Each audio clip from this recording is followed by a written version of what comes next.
అనేది స్పష్టంగా ఉంది. రెండోది కలెక్టర్ గారి కాగితంలోనే స్పష్టత ఏముందంటే ఇదేమో ఇందాక చూపించాను. స్పష్టత ఏముందంటే ఇక్కడ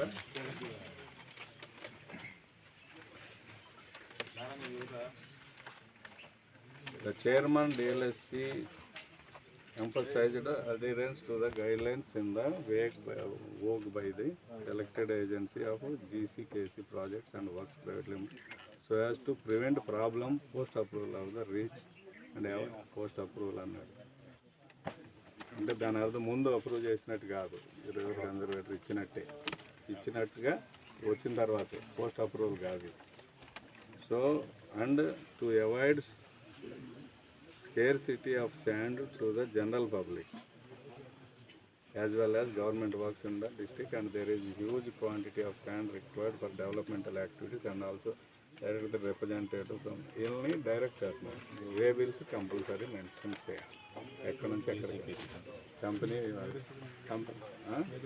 అది వే బిల్ క్లియర్గా ట్రిపుల్ కేట్ ఉందా, ఒకటేనా? ట్రిపుల్ కేట్ మూడు ఉండాలి, రెండు కాదు. ఒకటి ఆఫీస్కి వాళ్ళే, ఒకటి మీరు లారీకి ఇస్తారు, ఇంకోటి అవి మైన్ ఆఫీస్కి సబ్మిట్ చేయడం కానీ కన్సర్న్ ఆఫీస్కి పెట్టుకోవాలి. ట్రిపుల్ కేట్ ఉండాలని చూస్తాం, ఎందుకంటే ఇది రెప్యుటేషన్ వస్తాం. మీరు ఇప్పుడు మాత్రం కోఆపరేట్ చేయండి, మేము కోఆపరేట్ చేస్తాం. ఎందుకంటే రివర్ కన్జర్వేటర్ నుంచి లెటర్ ఉంటే డెఫినెట్గా